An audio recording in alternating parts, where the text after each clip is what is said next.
Krishna Krishna Hare Hare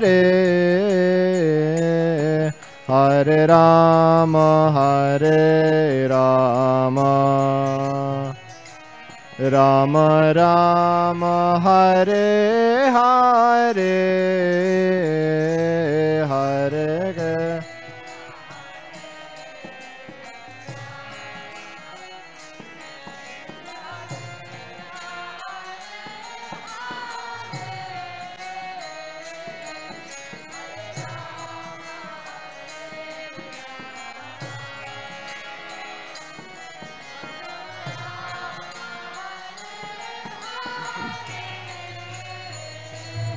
Hare Krishna Krishna Krishna Hare Hare Hare Rama Rama Rama Rama Hare Hare Hare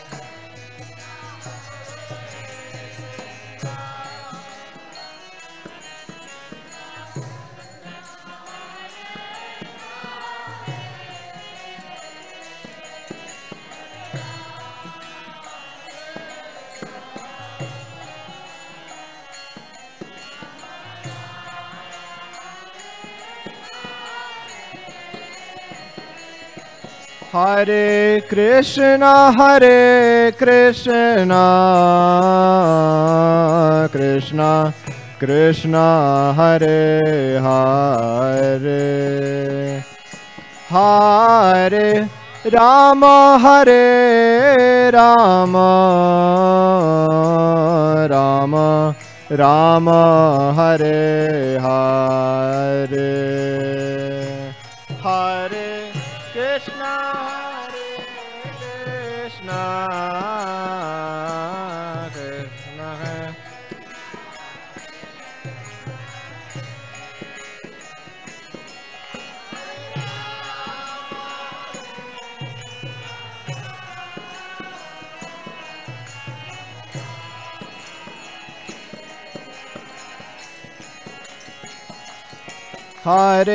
Krishna Hare Krishna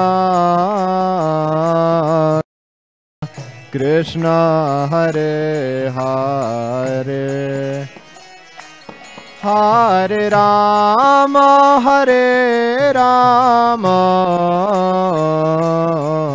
Rama Rama Hare Hare Hare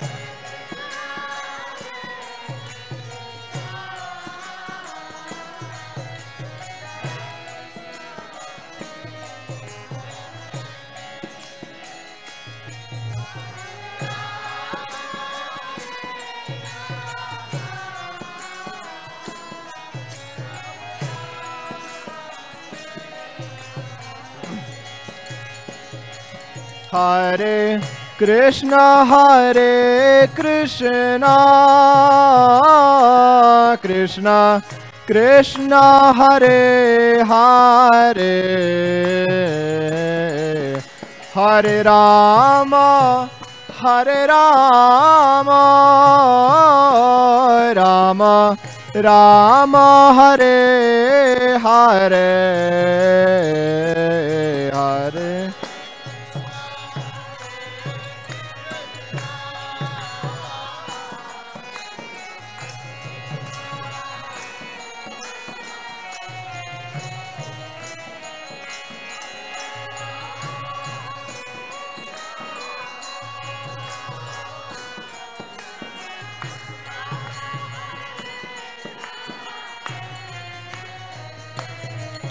Hare Krishna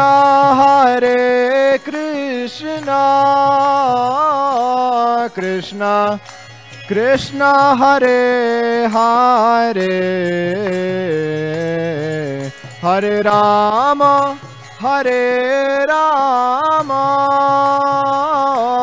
Rama Rama Hare Hare Hare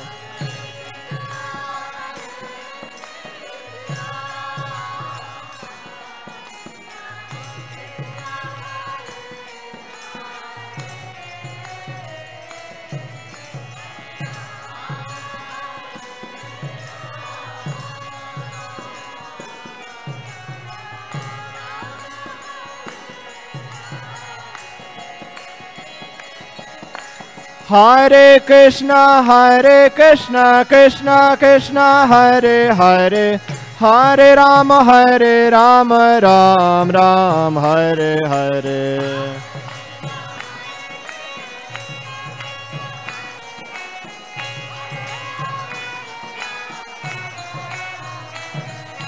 Hare Krishna, Krishna Krishna, Hare Hare, Hare Rama, Ram Ram, Hare Hare.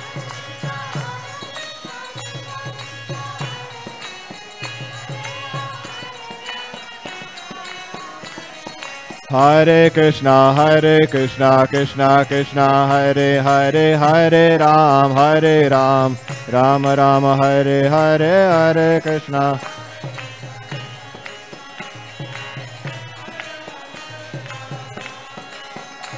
Hare Krishna, Krishna Krishna, Hare Hare, Hare Ram, Ram Ram, Hare Hare.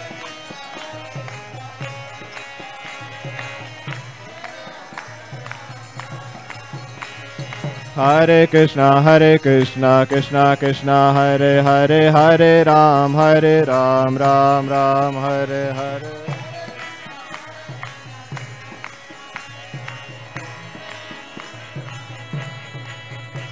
Hare Krishna, Krishna Krishna, Hare Hare, Hare Ram, Ram Ram, Hare Hare.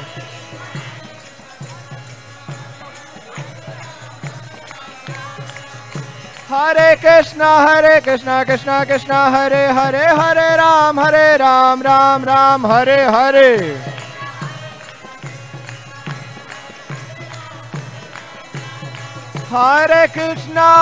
Hare Krishna, Krishna Krishna, Hare Hare, Hare Rama, Ram Rama, Hare Hare.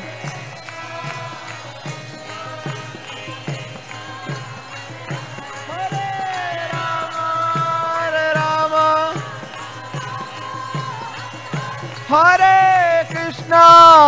Krishna, Krishna Krishna, Hare Hare, Hare Rama, Ram Rama, Hare Hare. Hare Hare, Hare Rama, Ram Rama, Hare Hare.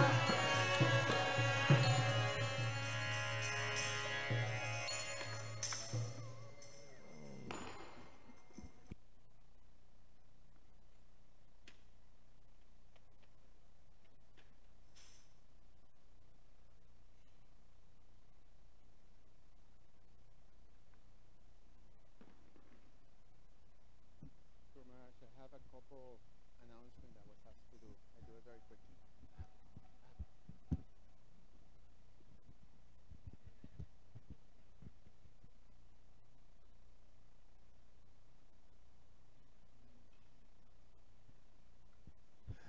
Hare Krishna, everybody. So, two very quick announcements that I was asked to do. One is that we have a program for the children. It's going to start right now. It's going to be in the 3rd floor, so children from the ages of 6 and above. So Mukunda can go. 6 and above can go to the 3rd floor. So mothers, please lead your children. They're going to be in very nice programs for them. And the other one is that by the request of the organization team, there is a sponsor opportunities for lunch, for dinner, and also for breakfast. So if you incline to do that, It will help us a lot with the coverage of, all the different expenses of the program. Please see anyone in the registration table. Thank you.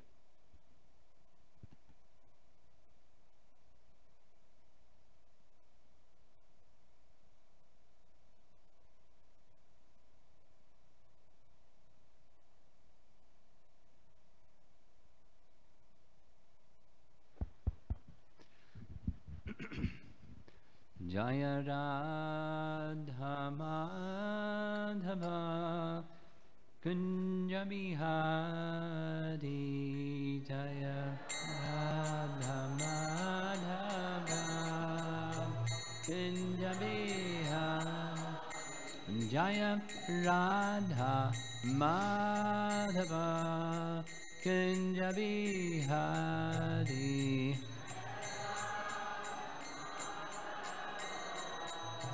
Kunja Bihari Gopi Jana Balabha Girivardhari Pijana Balabha Girivardhari Gopi Jana Balabha Girivardhari Pijana Balabha Girivardhari Jasodanandana Vrajajanaranjana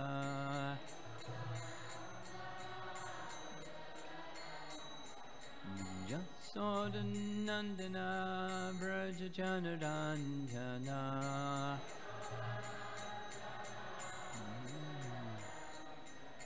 Jamuna Tira Vanachadi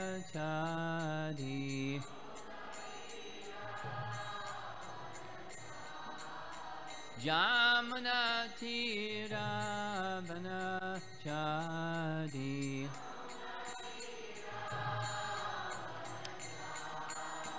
Jaya Radha Madhava Kunja Bihari Madhava Kunja Bihari Jaya Radha Madhava Kunja Bihari Madhava Kunja Bihari Gopi Jana Balabha Girivardhari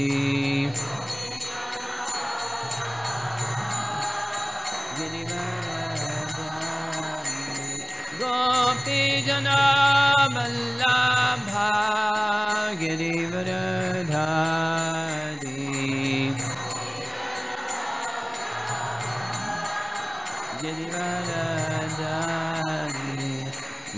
Jasodanandana Vrajajanaranjana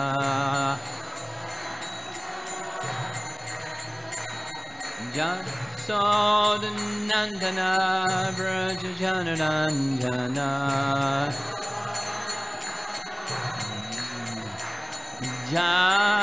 Jamunatira Vanachadi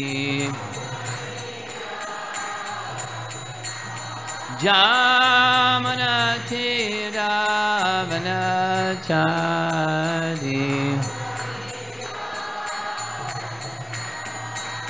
Jaya Radha Madhava Kunja Bihari Kunja Bihari Jaya Radha Madhava Kunja Bihari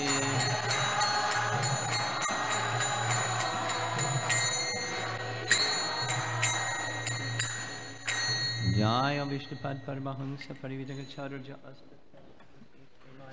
His Divine Grace Bhaktivedanta Swami Srila Prabhupada Ki Gaur Premanandi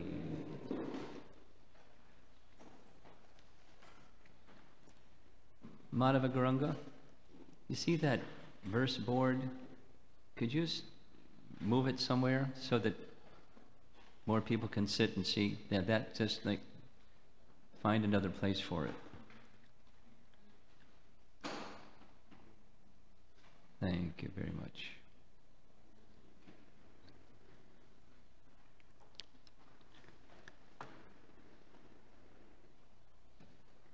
Mukunda Datta?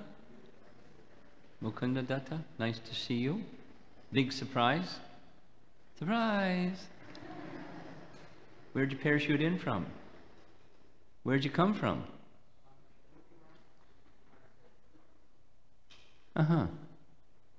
Coincidence, Krishna. Festival of the Holy Name.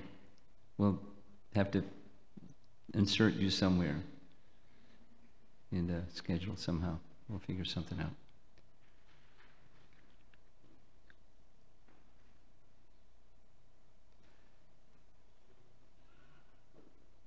For those of you that may not have been with us this morning, we discussed, the topic was the advent of Nama Sankirtan.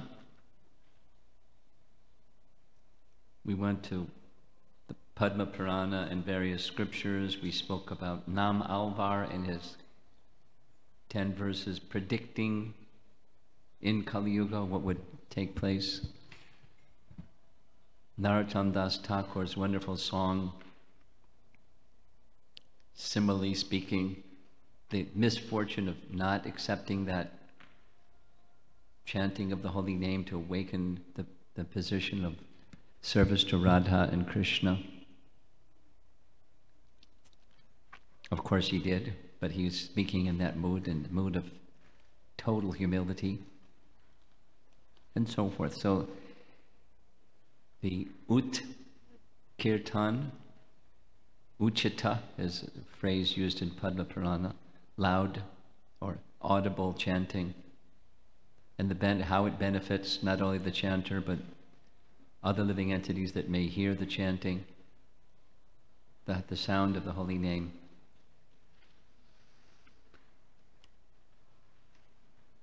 So now we're going to be discussing these excellences of the holy name. Specifically,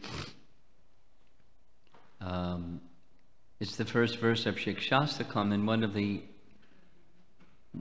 of the benefits of hearing this is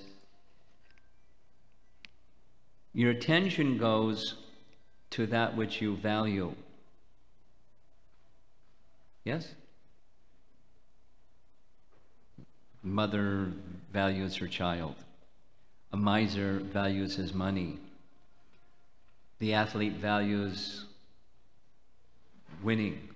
The warrior values being valorous. And that which you value is where your attention goes.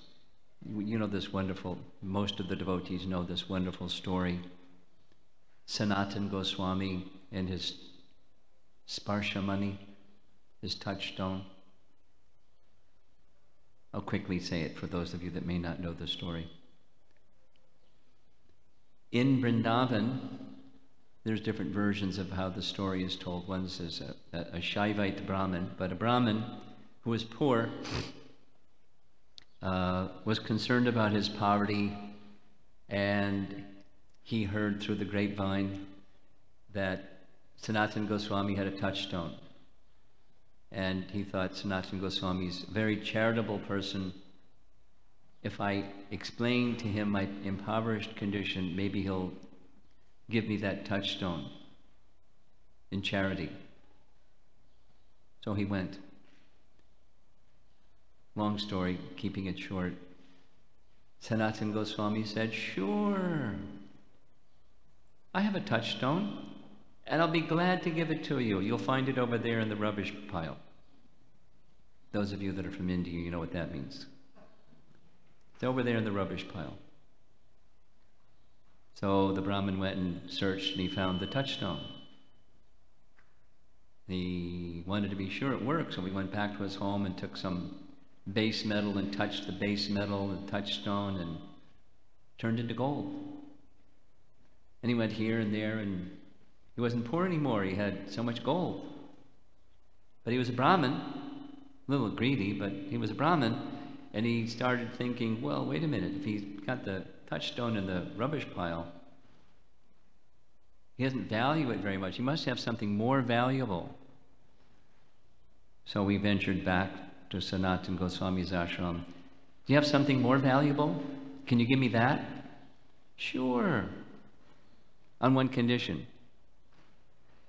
Take the touchstone and throw it in the Jamuna.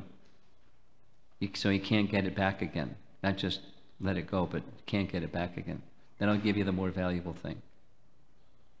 So he looked at the touchstone and he trusted Sanatana. He had faith in Sanatana. He wouldn't cheat him.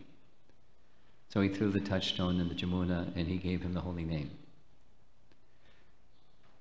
Because it's far more valuable than anything. This advent of the holy name is something so wonderful we don't even know how to estimate how wonderful. Because we calculate on, the wrong criterion about things because of conditioning. So the excellences tell us something about the value. This is from the question this morning, why? Why? Why are we chanting? Why we gather together to chant together? Why? And to go deeper and deeper. So that's what Shikshastakam does. A little sharing. Some of you in this room, you know Rabindra Swarup Prabhu. Rabindra Swarup Prabhu, we were initiated the same day by Srila Prabhupada in New York. And we've known each other for a long, long time. And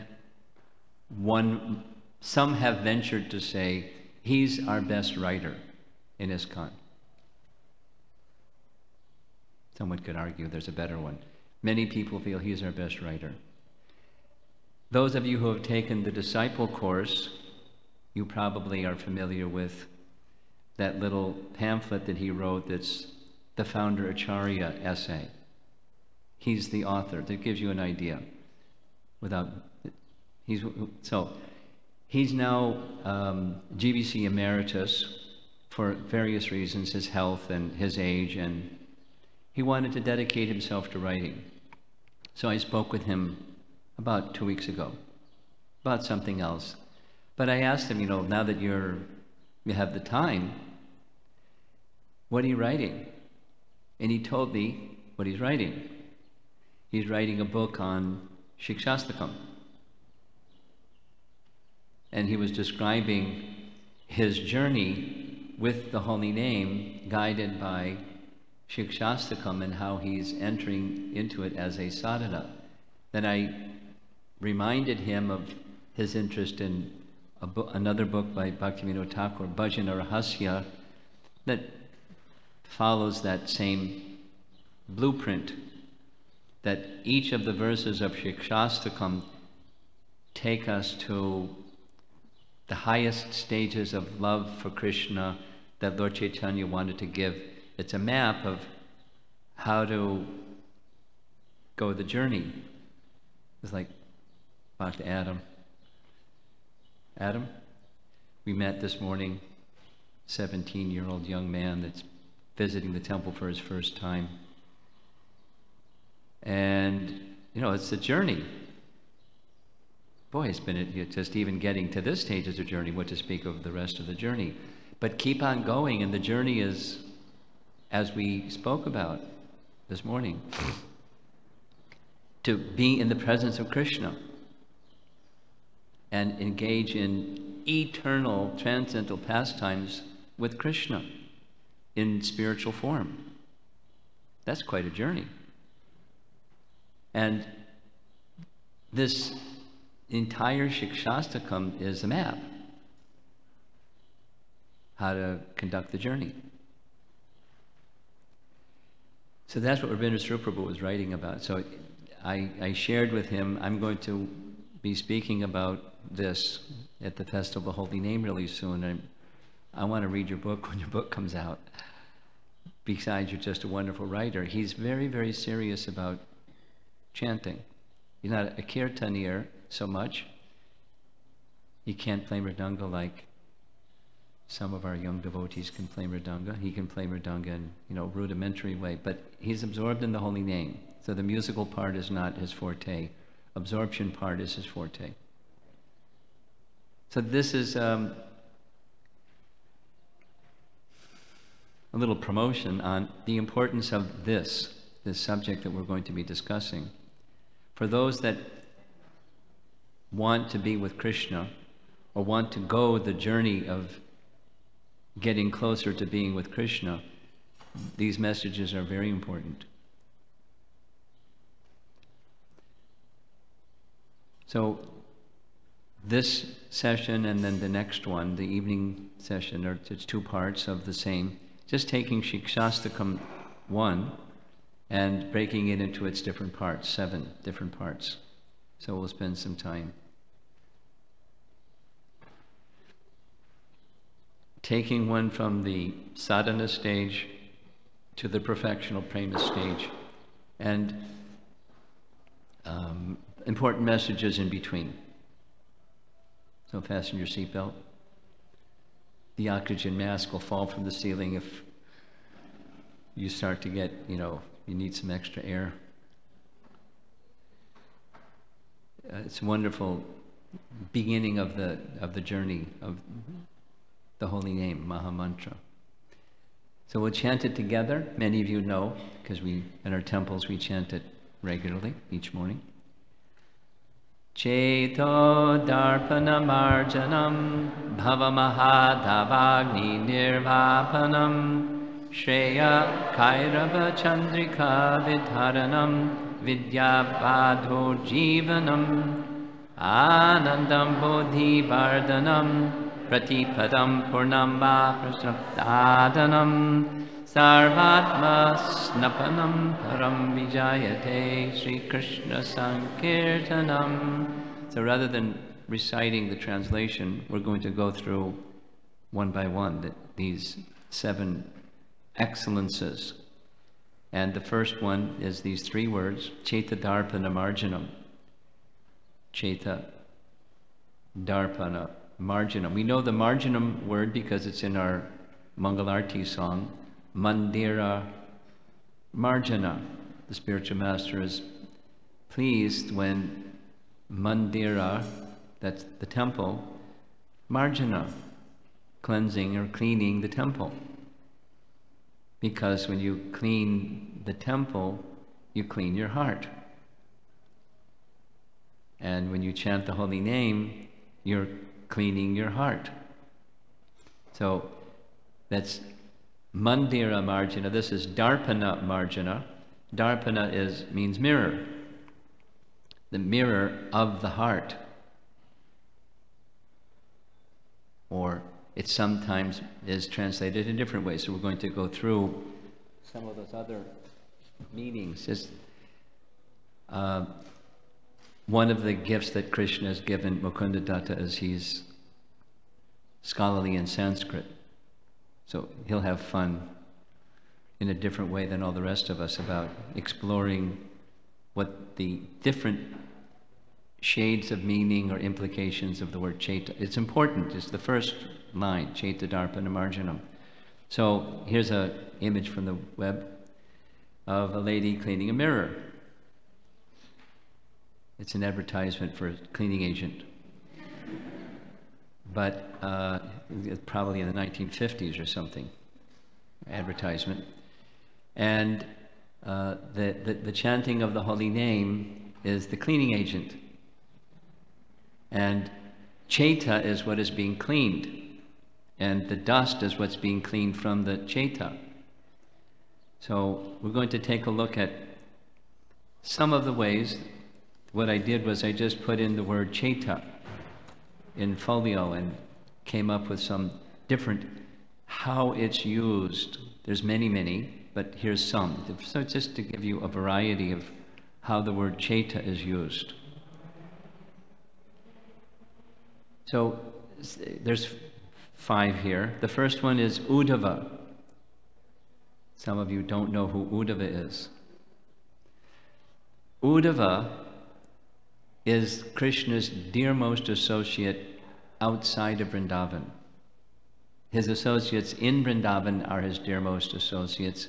Outside of Vrindavan, the most excellent associate of Krishna, Uddhava.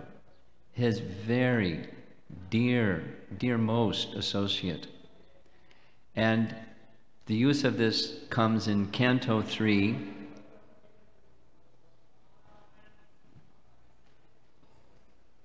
Canto 3, Chapter 2. It's where Vidura, some of you don't know who Vidura is. Vidura is the uncle of the Pandavas. The Pandavas are Arjuna and his brothers, and their uncle, their father's brother, is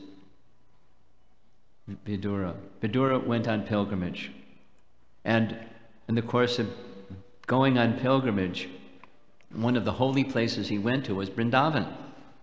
And lo and behold, in Vrindavan, he saw Uddhava. Uddhava, how nice to see you here in the forest of Vrindavan. And then seeing Uddhava, he immediately thought of Krishna. He even somewhat looked like Krishna, complexion and features. But he's dearmost, so he started asking Krishna, what about Krishna and Balaram and all the associates of Krishna and so forth and so on. And then Uddhava went into a trance. He hit his Krishna button and he lost external consciousness. According to Prabhupada's purport, he went to Krishna. He was with Krishna in the spiritual world. But he struggled to come to external consciousness to do some service for this exalted devotee, Vidura. And he speaks for 2 chapters about Krishna, non-stop. And the first section is he's explaining his feelings, Chaita, his heart. And Uddhava knows Krishna as the Supreme Personality of Godhead. And it pains his heart very much when Krishna performs Leela that ordinary people think he's not the personality of God, that he's an ordinary person like us. So here's that's the context. Now here's Uddhava speaking. Lord Krishna begged pardon from his parents Vasudeva and Devaki. Krishna returned from Vrindavan back to Mathura. He destroyed wicked Kamsa, killed Kuvayapita and the wrestlers and the whole thing. He showed his divinity. And then he went to the prison where his mother and father were, and he's offering an apology. Mom and Dad, I'm really sorry. I left Vrindavan. I left Mathura because I was afraid of Kamsa. So, oh Mother, oh Father, please excuse us, Krishna and Balaram, for this inability. We have been unable to serve you because we had to get out of here. We were afraid of Kamsa. All this behavior of the Lord gives me pain in my Chaita, his heart. Because ordinary people think, yeah, he was afraid of Kamsa, so he split. Krishna he showed his divinity. Anyway, he's not an ordinary person. But Krishna spoke like that to his mother and father because of their particular relationship with Krishna. He spoke that way. Please accept our apology. We were unable to serve you. We were afraid of Kamsa. This gives me great pain.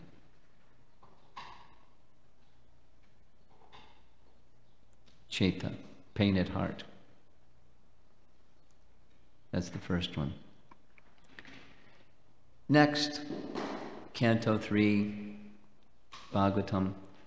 Lord Brahma is offering prayers to the personality of Godhead Vishnu for the potency to create the universe, because that's his service.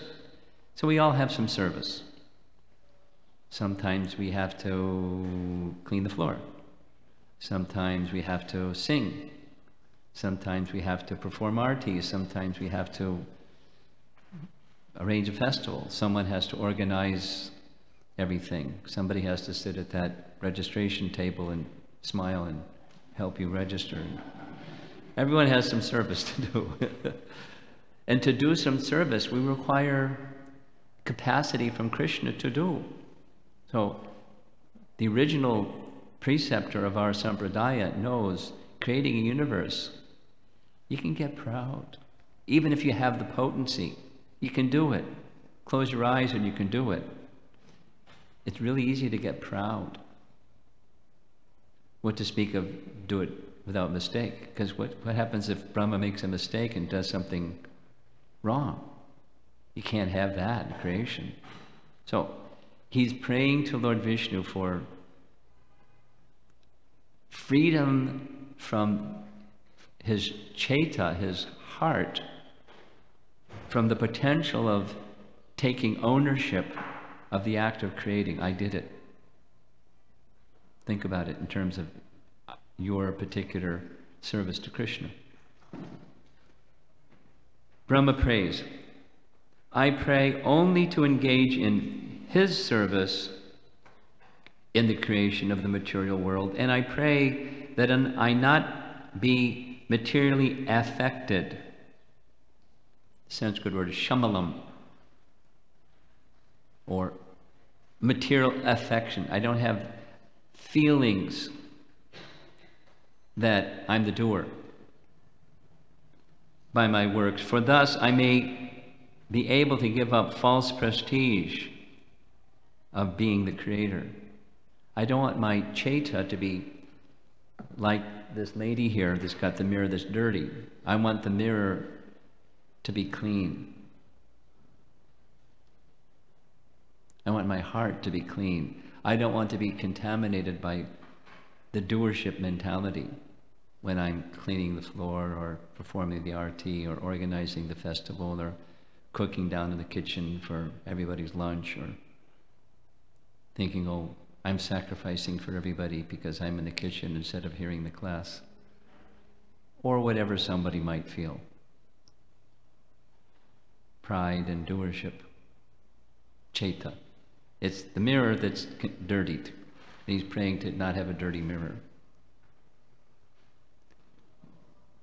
Then the next reference is in later on, where in the third canto, where the four Kumaras, some of you don't know who the four Kumaras are, they're the first praja or offspring directly from the body of Lord Brahma. After he creates the universe, here come the four Kumaras, and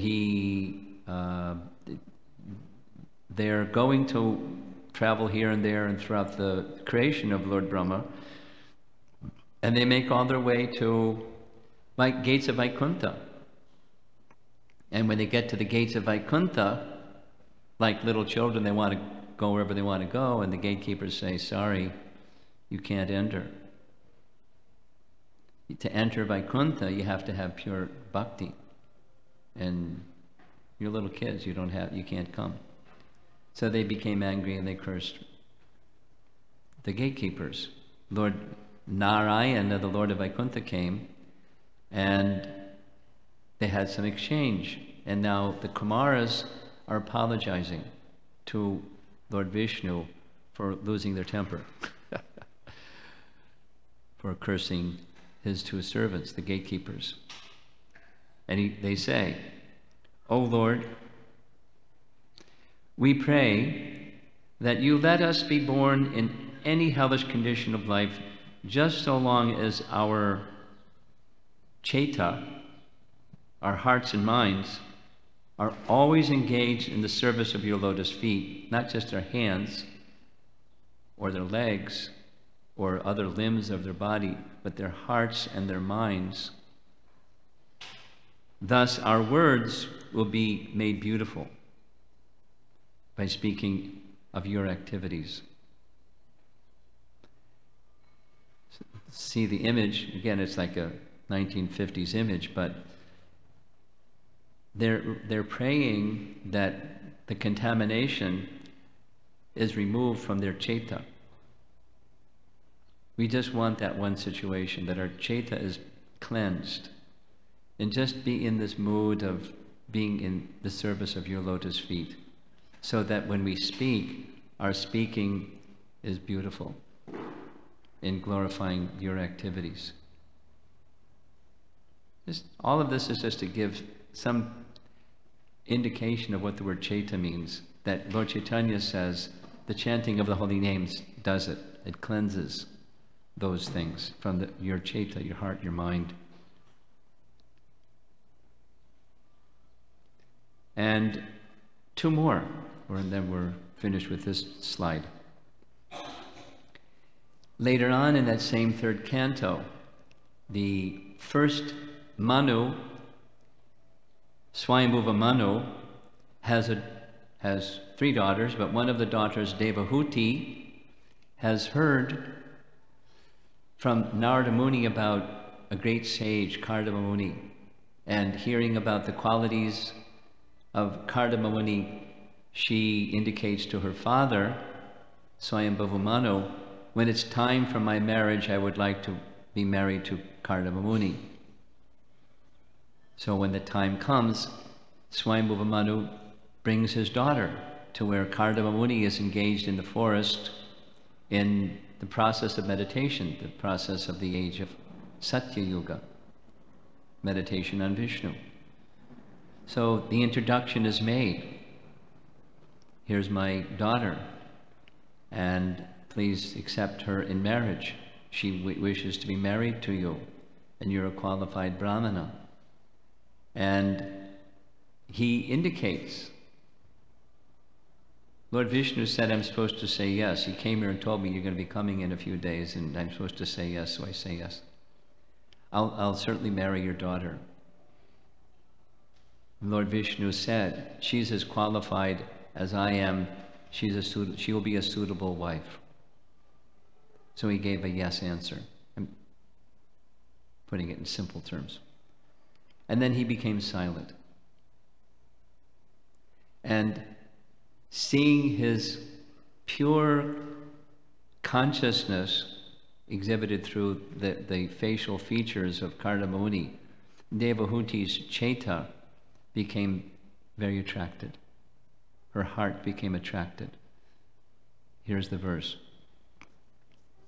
The sage Kardama said this much only and then became silent, thinking of his worshipable Lord Vishnu, who has a lotus on his navel. As he silently smiled, his face captured the mind or ceta of Devahuti, who began to meditate upon the great sage. So they're not married yet, but he's basically said, I do. I'll accept her as my wife. And his qualification is so exalted, just by seeing the countenance of his face, she begins to meditate on the pure devotion that he has for Lord Vishnu within him. Not just he's handsome.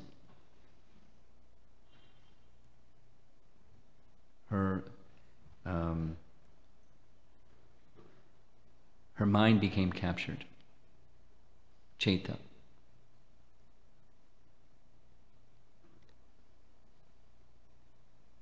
Then last, later in this chapter, Lord Kapila, who becomes the son of Kardama and Devahuti, he's explaining to Devahuti Sankhya philosophy, and in Sankhya philosophy he's describing ceta. And here, the context is it's the 24th element, or it's contaminated consciousness. It's the mirror that's dirty, or the light that's filled with smoke. So you don't get the fullness of the light. Get the idea. The stage in which consciousness of the living entity is attracted by the three modes of material nature, Chaita, is called conditional life. But when the same consciousness is attached to the Supreme Personality of Godhead, one is situated in the consciousness of liberation. So, what we want is a clean mirror, or consciousness that's not contaminated or materially affected. And the holy name achieves that. Chaita Darpana Marjanam. Glory to the Sri Krishna Sankirtana, which cleanses the heart of all the dust accumulated for years and lifetimes. One of the things that Borijan Prabhu says in his Japa retreat presentations, imagine a mirror that has 3 miles thick of dust. You got a lot of Darpana Marjanam to.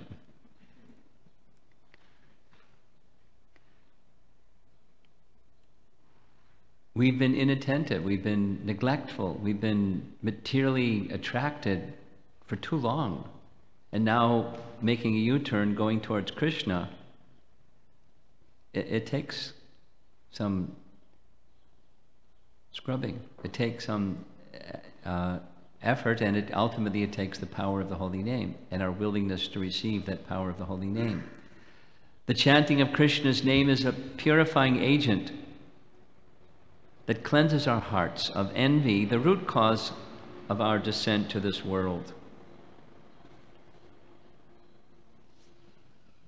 And other bad qualities we have since acquired. Lust, greed, anger. So lust, greed, anger aren't the root, it's the product of the root. And the root is we have a bad attitude towards Krishna. That's the root cause. There's an image depicting it. That's us. There's the spiritual world. Here's the cloud of material energy in the vastness of the spiritual sky, and we're walking away from Krishna, heading into enjoying separately from Krishna. Here's the verse of Bhagavad Gita that expresses it. Chapter 7. O conqueror of the foe, all living entities are born into delusion, bewildered by dualities, arisen from desire and hate, raga and dvesha, or icha, dvesha, desire and hate, enviousness.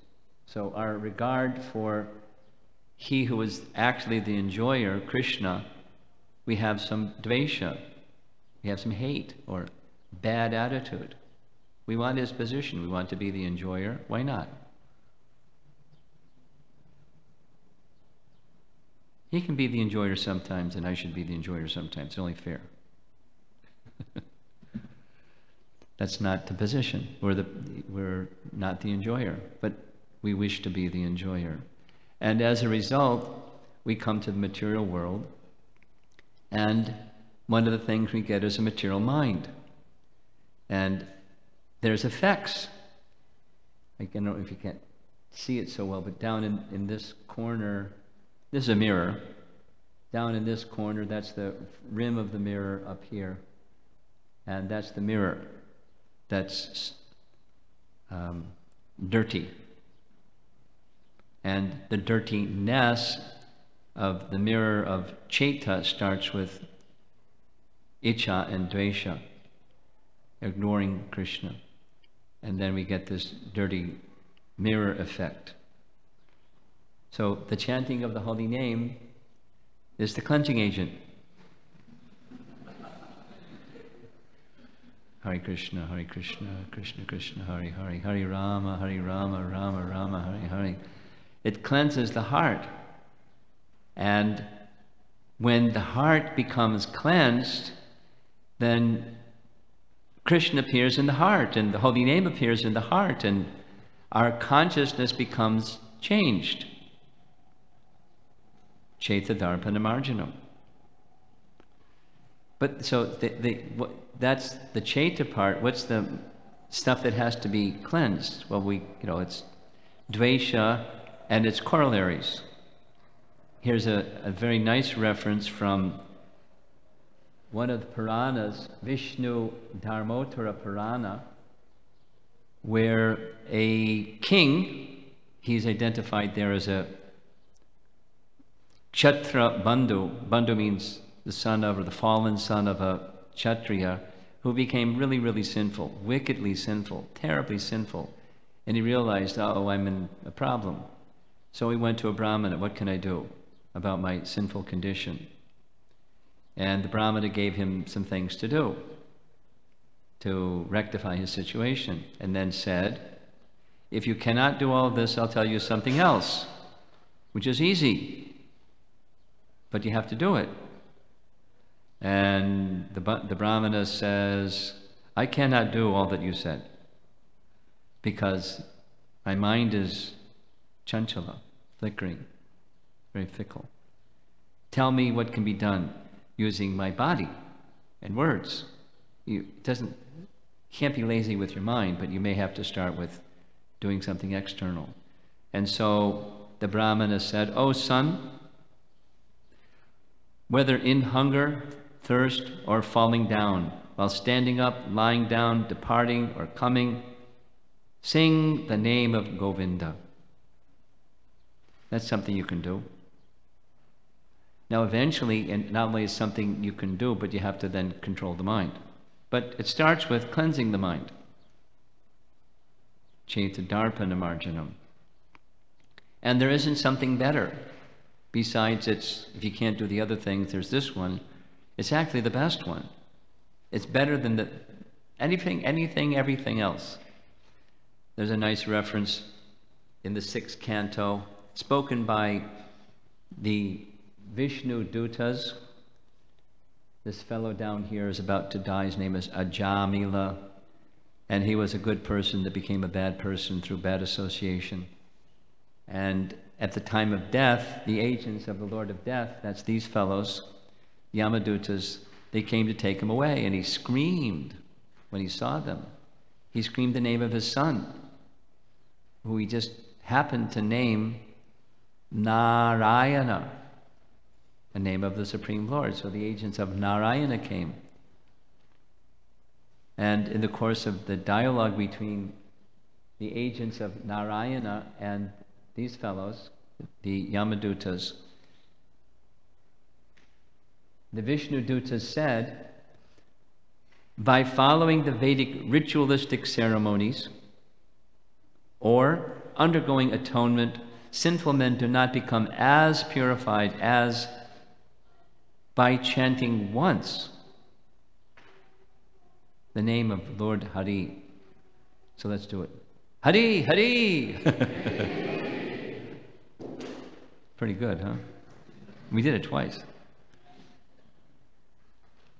Point is, very powerful. Now, we can be resistant because the dust can be too many miles thick, but the power is certainly there. And then in the more mature stages of chanting, not only the external dust can be removed, but other features of the mind that are the byproduct of turning away from Krishna can be relieved also. And one of them that's mentioned is fear. Fear can also be dissolved by the power of bhakti. Now, how does fear arise? Fear arises, this is described, I like this verse. Many of you have heard me speak on this verse. It's one of my latest favorite verses. Bhayam means fear. Bhayam tatriya biniveshita ksyat ishadapetasya viparya yo smritihi. So, thinking of the time, I could easily spend a lot of time just speaking on this verse, but we'll move on. Here's the translation. Fear arises when a living entity misidentifies himself as the material body because of absorption in the external. External illusory energy of the Lord. When the living entity thus turns away from the Supreme Lord, he also forgets his own constitutional position as a servant of the Lord. This bewildering, fearful condition is effected by the potency for illusion, called Maya. Therefore, an intelligent person should engage unflinchingly in the unalloyed devotional service of the Lord under the guidance of a bona fide spiritual master, whom he should accept as his worshipable deity and his very life and soul. Direct translation of the verse. So, bhayam can be dissipated through the chanting of the holy name. And bhayam can be dissipated by the awakening of, this leads us into the third excellence, but the awakening of a desire again to be in Krishna's service. And you turn your attention to Krishna through the power of the holy name, and fear is dissipated. So as one progresses in spiritual life, such qualities as having no fear, they're produced, or they're the byproduct of the holy name. But we don't try to cultivate fearlessness as much as we try to cultivate attachment, affinity, absorption in, attentiveness to the holy name. Just as devotional service isn't bhakti, isn't dependent on other things, so also the holy name. And eventually continue on this cleansing program, and one's spiritual identity becomes disclosed. Whatever that may be, part of the big adventure is, in this case, this is Gopakumar returning to the spiritual world and being embraced by Krishna when he returns. But the Svarup, or spiritual identity, may be something else. So that's quite a journey. That's just the first of the 7. I'm keeping my eye on the watch. So there's so much to say about all these things. The subject is very relishable. So, Chaitadarpanamarjanam, cleansing the mirror of Chaita. This is the power or excellence of the holy name. Then, Bhava Mahadavagni Nirvapanam. The Sanskrit word has to be pronounced properly, because we often hear about bhava, and that's not what this is. This is bhava. Quite different. Bhava is ecstasy, or the state of mind that's ecstatic. And bhava is something very different. It's material existence, and the misery of material existence. And the word Agni means fire, and Dava Agni is a forest fire, and Maha Dava Agni is a blazing forest fire, becomes extinguished. So this is a second excellence of the holy name. Here's a little explanation. This chanting of the holy name, Nam Sankirtan, extinguishes the fire of conditional life, of repeated birth and death. So expanding that, as the heart becomes purified, the first excellence, Krishna's name also protects sincere chanters from any further contamination from the worldly energy and those affected by it. So if we become cleansed, what happens if you go back into the material atmosphere? You need some protection, right? Keep chanting. The power of the holy name can protect you from that association. So mentioned here is a verse from Bhagavad Gita, chapter 3.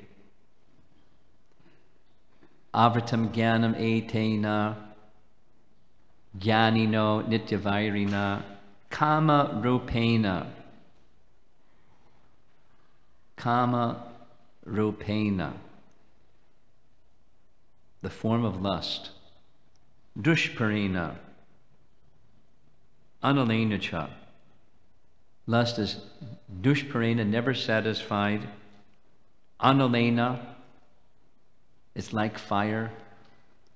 Analena, anala, like fire. Never satisfied, it burns.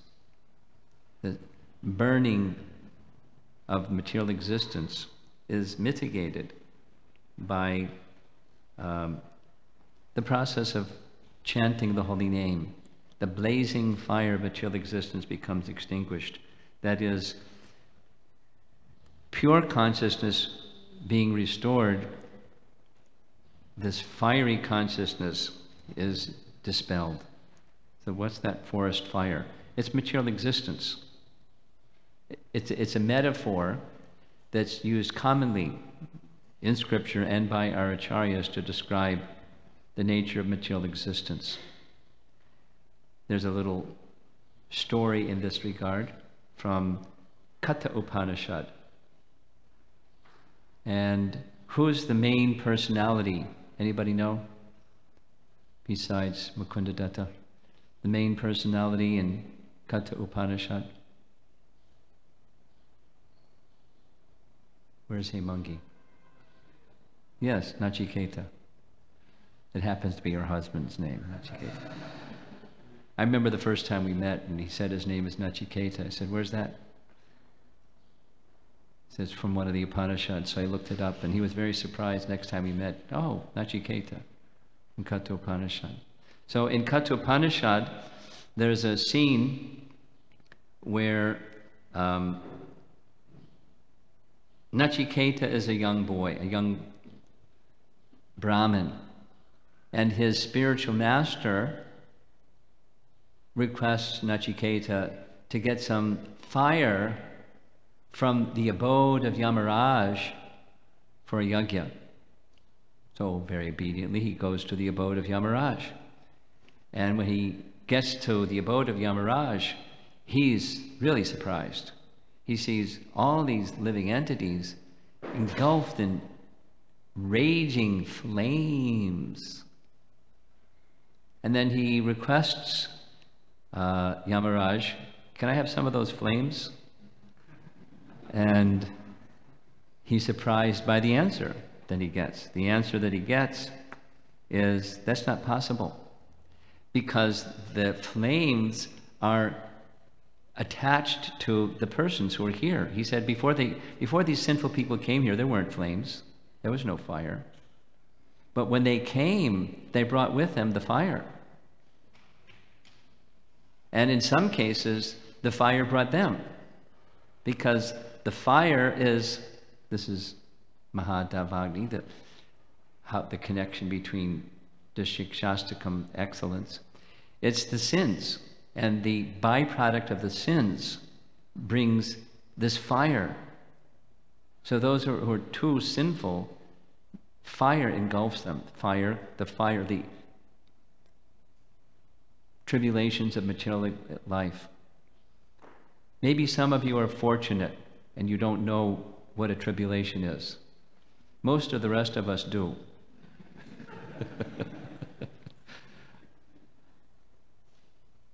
I see some persons nodding their heads.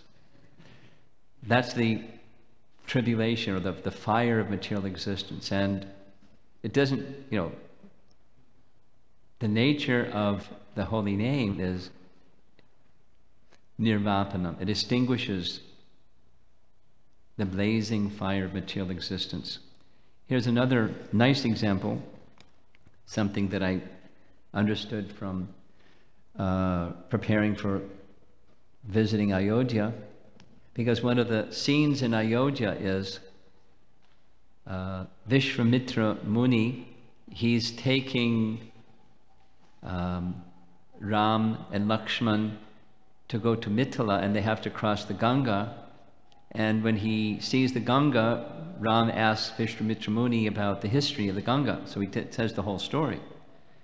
And how the Ganga came is having to do with the sons of Sagara. Sagara is in the line of Ikshvaku, as is Ramchandra, so one of his forefathers, his ancestors. Sagara had 2 queens, long story, keeping it short. One of them had, by the blessing of a sage, one of them had 1 son from whom the lineage would continue. The other queen would have 60,000 sons, and there would be no offspring from those 60,000 sons. But here's part of the reason why. Sagara wanted to conduct a particular sacrifice, a horse sacrifice. Indra got a little nervous. He took the horse, and he took the horse and hid the horse. And so the brahmanas who were arranging the sacrifice, they told the king, you better find the horse, because we're so far into the yajna. If we don't complete the yajna, you got a problem. You have to complete the yajna. You got to find the horse. So the king, Sagara, went to his 60,000 sons and said, please assist me. Show your worthiness as sons. Please find the horse. So they divided up the earth into 60,000 patches of earth, and they went and looked, and they came back and said, Dad, we can't find the horse. And Dad said, you can't give me that answer. You got to find the horse. Go find a horse. Go to the nether regions or wherever it is that you have to go and find the horse. So the detail, they had nails that were sharp as diamonds, and so they dug and dug and dug and dug and dug, and they went down to the nether regions of the universe, and there they found the horse in the ashram of Kapila. And they thought, aha, the horse thief, let's get him. So they took their weapons and they started to attack Kapila. Well, that was a bad move. And instantly their bodies burst into flames. Now, in the Bhagavatam, it directly says, Shukadeva Goswami, it's not commentary. Shukadeva Goswami says, there are some representations that are false, that is shown by this painting. From the eyes of Kapila, there's the horse. There's, you can't count them all, but there's 60,000 suns over here. From his eyes came fire and they burned. Shukadeva Goswami says that's a wrong account. The fact is, because of their sins, the sin of trying to harm Kapila, instantly the heat of that sin engulfed their bodies in flames and they turned into a pile of ashes.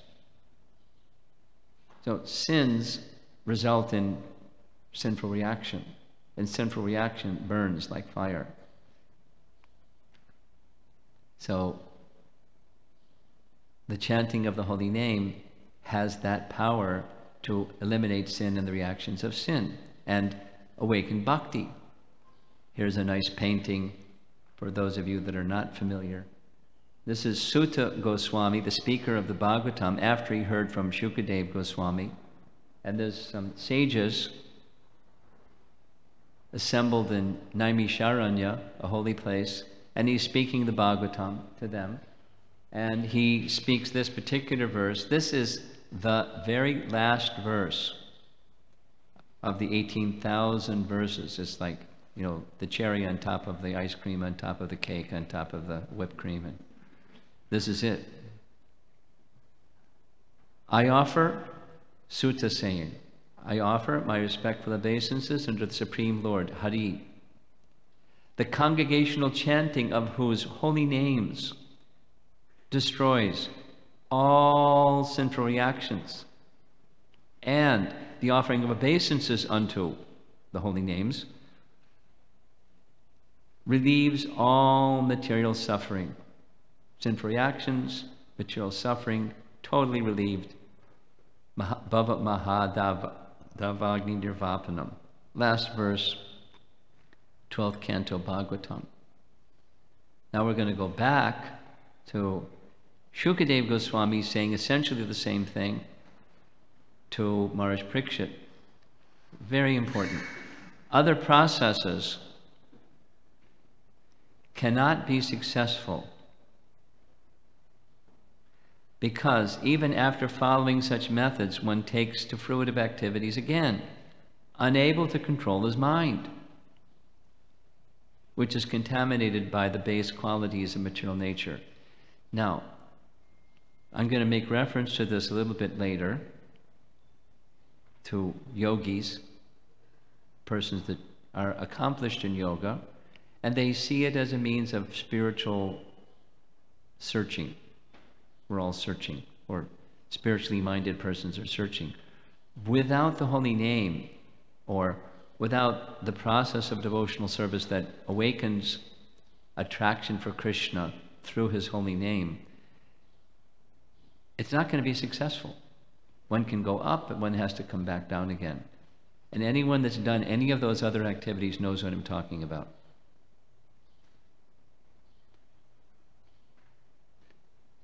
So Prabhupada wrote, "Stay high forever," to a particular audience with a particular purpose in mind, but take shelter of Krishna in the form of his holy name. We'll see this message again. I'll remind you. So, but there's one solution. Downpour of rain. This Prabhupada would often speak like this when describing this verse. When there's a big blazing forest fire, what can bucket brigades or even whatever they have to stop forest fires? Nothing. Nothing, nothing. But one thing, downpour of rain. So the downpour of rain of the mercy of Krishna in the form of Nama Sankirtan makes it possible.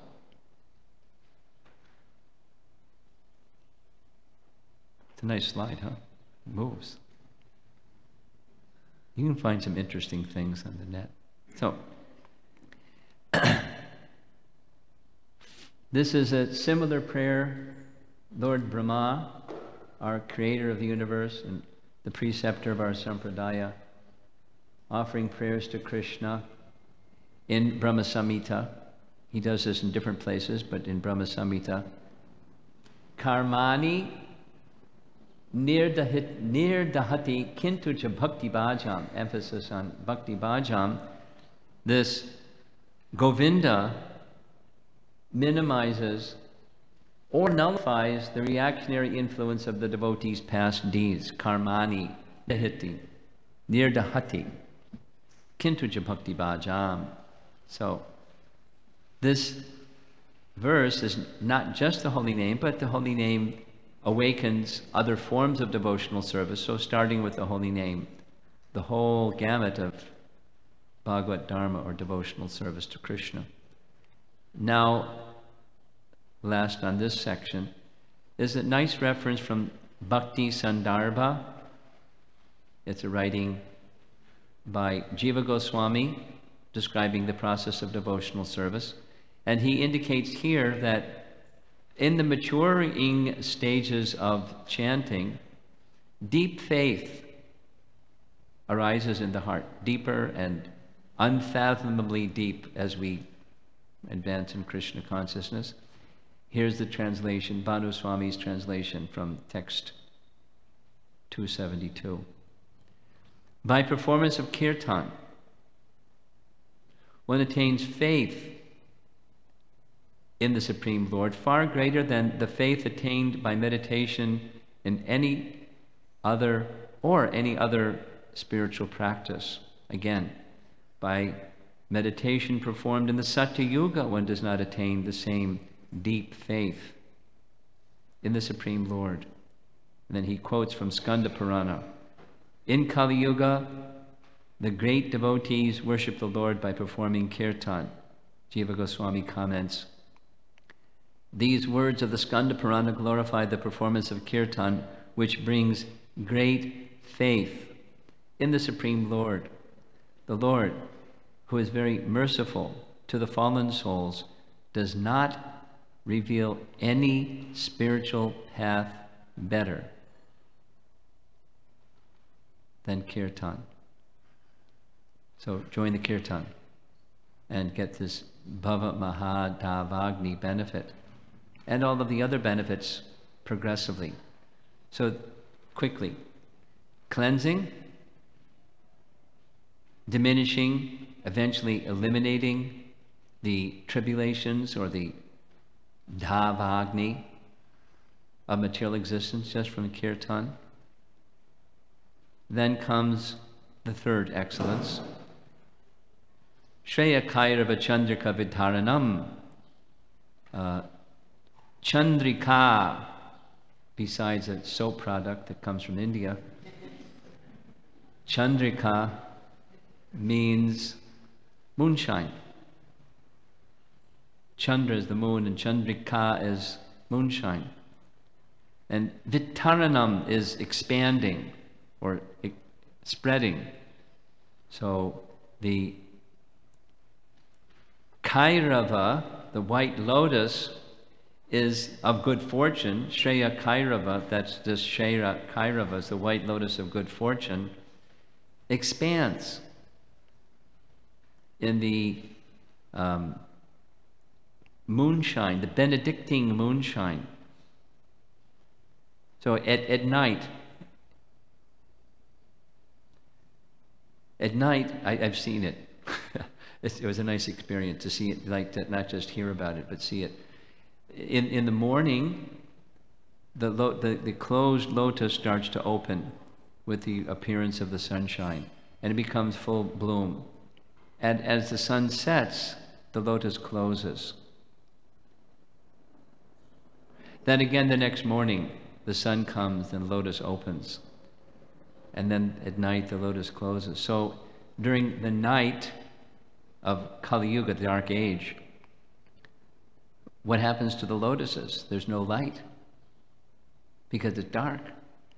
But the good thing is the holy name. It serves as moonshine, just as the Bhagavatam serves as brilliant as the sun, the full moon of the Srimad Bhagavatam. Similarly, expands this white lotus of good fortune. So in different cultures, a lotus is symbolic of different things. In this case, it's good fortune, Shreya Kairava, the white lotus of good fortune. So the rays, this is of the benediction moon, that's Nama Sankirtan, gives rays of a benediction moon, then expand the petals of the white lotus. Got to pay attention because these are just short phrases, so the words are really important. Understanding the subtleties of the meanings of the words. It's where the beauty lies, because it's poetic. It's a metaphor. The same word Shreya is used in Brahma's prayers in the Bhagavatam, 10th canto, chapter 14, one of the early verses. Shreya Sritim Bhaktim. Brahma says that this bhakti, devotional service, is the best. That Shreya Shritim is the best. We've heard it before, now it's being said again. It's the best path of self-realization. And I'm a little sensitive to the time. I'm supposed to end in 20 minutes and I still have some slides to go. Question. Devotional service is a benediction for us, and that devotional service is the lotus, the white lotus of good fortune. So why isn't it the white lotus of good fortune is giving us benediction, instead it's the moon that's giving us benediction? Clear? We're very fortunate to be engaged in devotional service. So why is it speaking of the moon as the source of benediction, instead of devotional service as the source of benediction? Well, there's two ways to answer that. One is devotional service awakens because of the holy name. The holy name is a call to Krishna to be engaged in his service, and when we hear that sound properly, the white lotus of good fortune opens. So the benediction is the white lotus of good fortune because of the benediction moon, or the metaphorical moon, the benedicting rays of Nam Sankirtan. So another way of saying the same thing is because they're so intimately connected. The benediction of one becomes the benediction of the other. They're inseparable. This is benedictory and that's benedictory.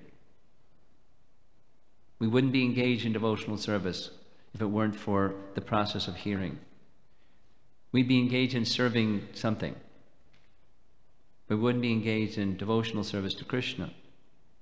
So that's the white lotus of good fortune that's expanded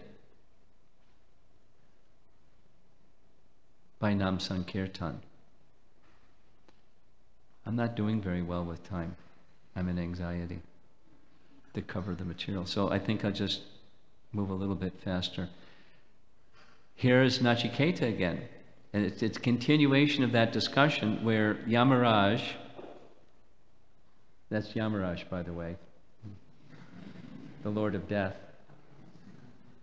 And that's the Brahmin boy, Nachiketa, hearing from Yamaraj, who patting him on the shoulder instead of something else, treating him nicely. This is another image of Yamaraj, by the way. So, Shreyas cha prayas cha manushyam etas. Translation, Yamaraj says, the wise reject the prayas and choose instead the shreyas, this bhakti, that which is permanently beneficial. The foolish choose the prayas, short term, with its resultant conceptions of gain and material acquisition of fleeting pleasures. These two terms, nice to learn Sanskrit from Prabhupada, Shreyas and Prayas. There are these two terms, Shreyas and Prayas. There's lots of terms, but there's two. Long-term benefit, short-term benefit. Children like the short-term benefit, and mature persons understand long-term benefit, and they strive for long-term benefit. And Shreya Uttama is devotional service.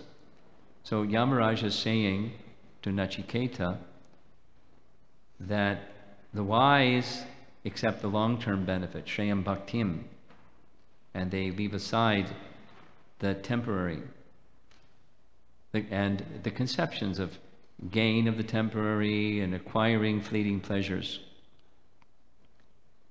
So here's a third excellence of the holy name, bringing us to this stage. Shreya Kairava Chandrika Vidharanam. This Sankirtan movement is the prime benediction for humanity at large because it spreads the rays of the benediction moon. Chanting awakens Shreyas, pure devotion to Krishna, the soul's dormant propensity to serve the Lord with love. And further chanting revives the loving devotion which qualifies one for the greatest good fortune, Krishna's association. We heard about that this morning. Here it is saying it again. And we're only at excellence number 3 out of 7. I think I'm going to end because of the time. We'll try better this afternoon before Namayagya to complete. So why are we doing this?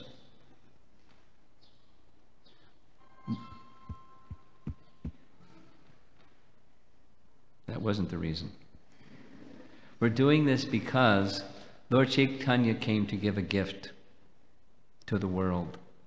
The gift of love for Krishna as it's found in Braja. Braja Prema, he came to give that gift. And he's giving the means to get from where we are, which is far from there, to get there. And he's giving the holy name and the appreciation of something that's far greater than gold or any other material acquisition, the prayas kind. He's giving us the ultimate kind. For those that are thoughtful, will appreciate Lord Chaitanya's gift. And he's elaborating here stages of bhakti. These are just, as we see coming up in this afternoon, This is just the beginning stages, the anarcha nivritti stage, the cleansing stage, all three of these. And very quickly it's going to start moving into the higher stages of bhakti. So, but we have to get these in place so that our attraction for Krishna, the clean mirror, the clean consciousness, can then become attracted to the object, Krishna, and our relationship with Krishna, and so forth. Appreciating this is a big part of this topic this morning, of why we'll never know what real happiness is unless consciousness becomes cleansed and the grief of dealing with the tribulations of life subside, and the attraction for Krishna becomes at least perceivable, reachable, or cognizable, something that devotional service awakening and becoming fixed in our attraction for wanting to be in service to Krishna eternally starts to blossom. That's this white lotus of good fortune that expands by Nama Sankirtan. It'll help us appreciate that gift that we've been given so we can cultivate it carefully. In fact, that's what this whole weekend is for that purpose. Okay, so any discussion? Yes? Up front here.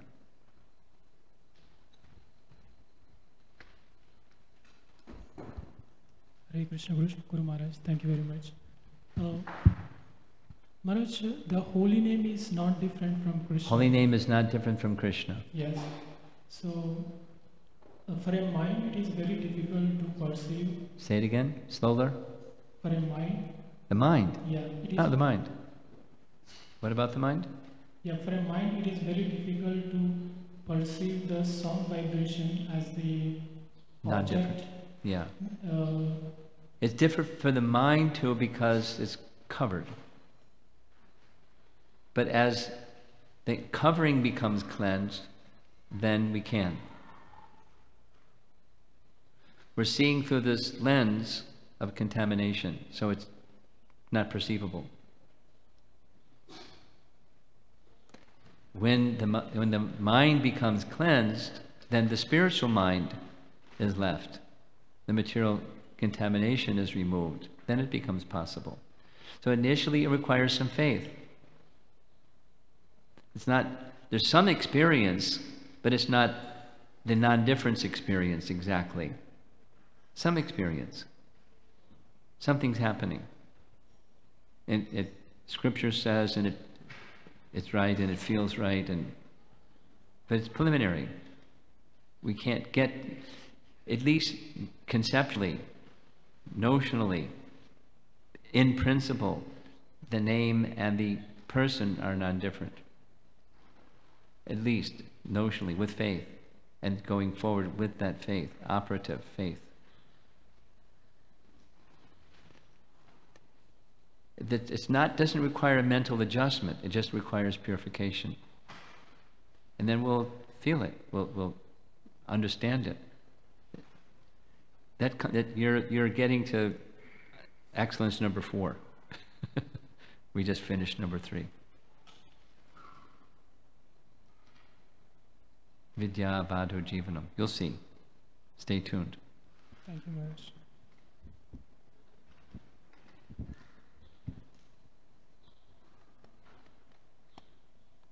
Yeah?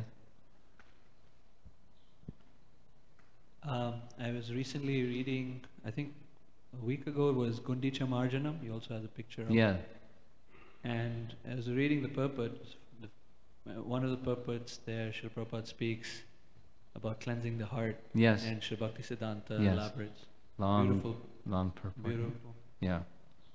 And something that my mind was going to was many years ago, during a festival of Holy Name, he was speaking about the Anartha Nivritti process is like climbing up a mountain, and then past the Anartha Nivritti, it's rolling down the hill.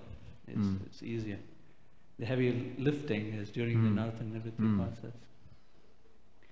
What gives someone the sustained ability to keep reaching out, keep trying, keep moving forward during the Nartha Nivritti process, to pay attention to Krishna's holy name with the heart? Faith and good association. And regular hearing. Good association will naturally provide that regular hearing, but regular hearing can be you're, off somewhere and just hearing. But faith, good association, regular hearing. The regulation of quality hearing, where you're, the operative principle is I want to know what's beyond all this show of the material energy. What's the reality that's beyond this? That's the light inside, the spark, the jigyasu, inquisitiveness. And then bring the resources. Good association, quality hearing.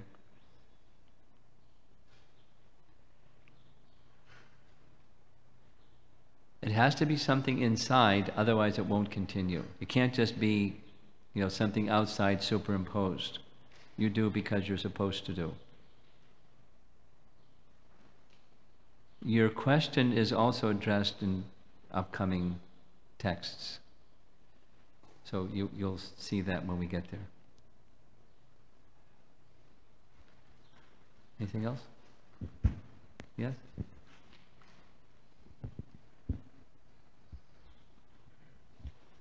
I still don't have a very clear understanding of the Chaita. I tried. With the heart and the mind and the consciousness, all of that. It's one. Mukunda Datta, you want to help me?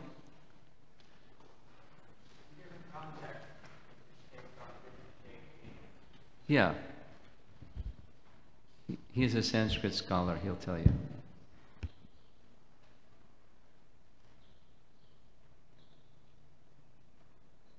You going to respond? You have the microphone? Oh. The same word can take on a different context, take on a different shade of meaning according to the context. So, but in Sanskrit land, the idea of mind and heart are not really easily separated. And just as in English, the idea of mind and intelligence are also not separated. So when we talk about purifying the mind, we're talking about purifying the heart. They're considered to be the same thing. I was giving contexts so that you and everybody else could understand exactly what he said. There's shades of meaning. So Mahaprabhu was saying Chaita Darpana Marjanam. So my take is it can mean all those things, depending upon the context. The sullied consciousness, or the mind or the heart, the mirror that's covered by what? The mirror is the Chaita. Then the what is the contaminations, and then there's contaminated consciousness. But actually, consciousness is pure, the heart's pure, and the mind is pure. But there's this other thing that we're not able to access it, so that other thing has to be cleansed, and then we can get pure consciousness. I quoted verses to specifically show that.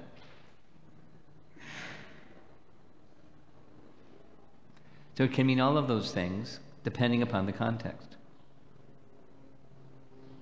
He's still got that question mark on his forehead. I know the look.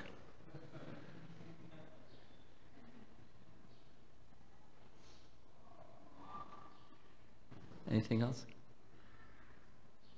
Okay. Yes, at the front here.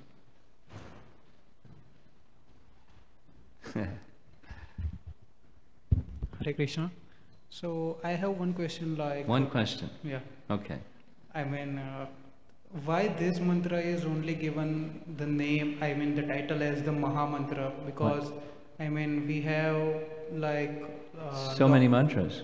Yeah, I mean, so many names of Lord, like in Vishnu Sahasranama, we have 1,000 names of Lord Vishnu, and like Prahlad Maharaja was chanting another Om Namo Bhagavate Vasudevaya. Yeah. So why only this mantra is having the title of Maha Mantra? I got the question. Take the microphone.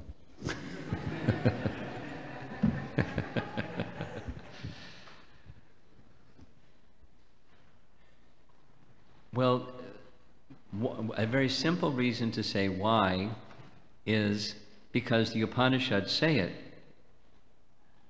This is the Maha Mantra. There isn't another mantra in this age as effective as this one. Then you can say, well, why does the Upanishad say that? On what, that's the authority saying it. Why does the authority say it? It's gifted. It's something that there's a variety of reasons. One of them I touched on, but I'll touch on it again. And that is, there are certainly other mantras, but other mantras are to be chanted silently, or they're to be chanted. The effectiveness of those mantras will be only when they're received from a Diksha Guru by the process of initiation, because they're that type of mantra. However, this particular mantra doesn't have that restriction for Sanskrit rules that I mentioned. Therefore, anyone and everyone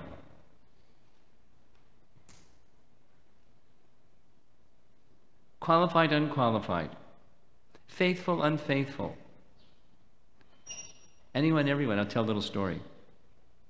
Want to hear a story? Lunchtime. I'll make it short. Prabhupada was visiting in Chennai, in Madras, one time.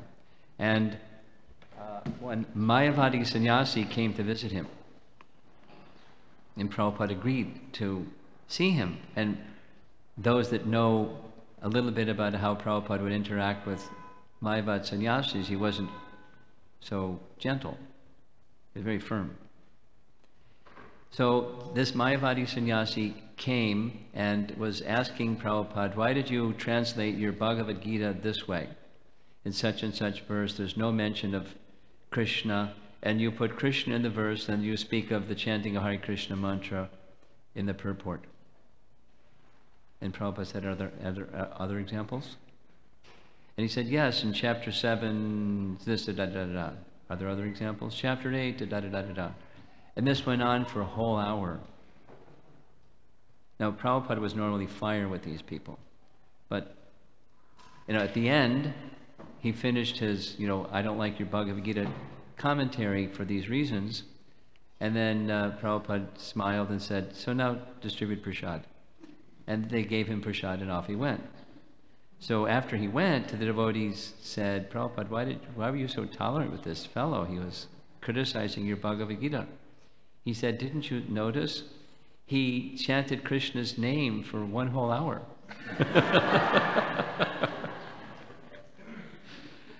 Maybe the next time he'll come, he'll start appreciating the presentation of the Bhagavad Gita as it is. And that's a person who had no faith.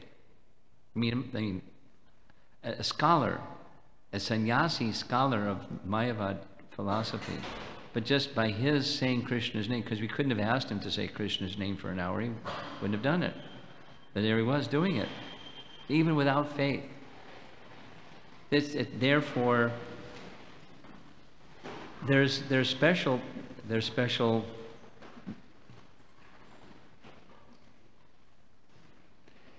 Certainly, any one of the names, Vishnu Sahasranam, they're accessible, and many people like chanting Vishnu Sahasranam. So why not that one instead of Mahamantras, like your question?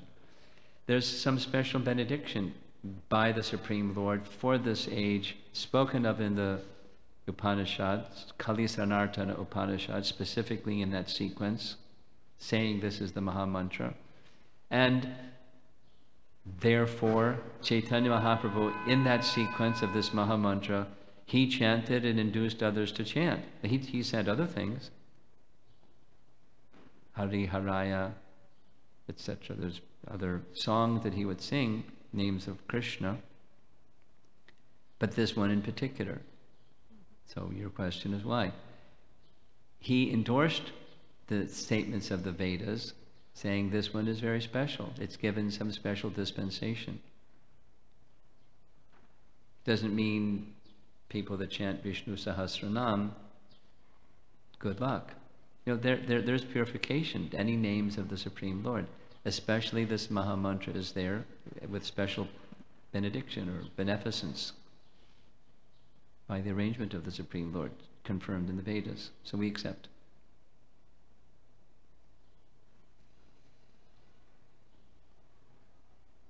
Okay. Is lunch ready? Yes?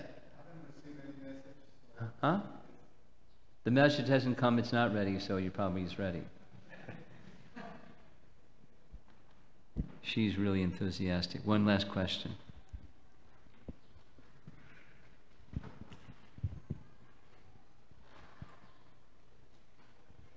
Hare Krishna Maharaj. So this question was asked by someone to me.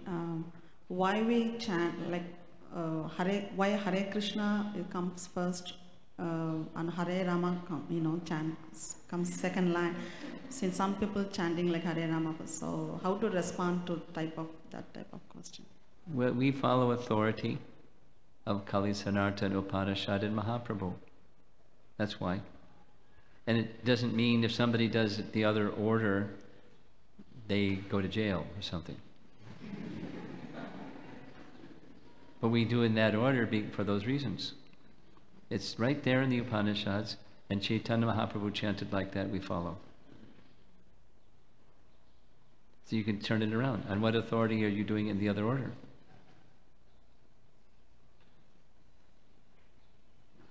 But do you like the other order? That's fine. We like this one for those reasons. And we do for those reasons.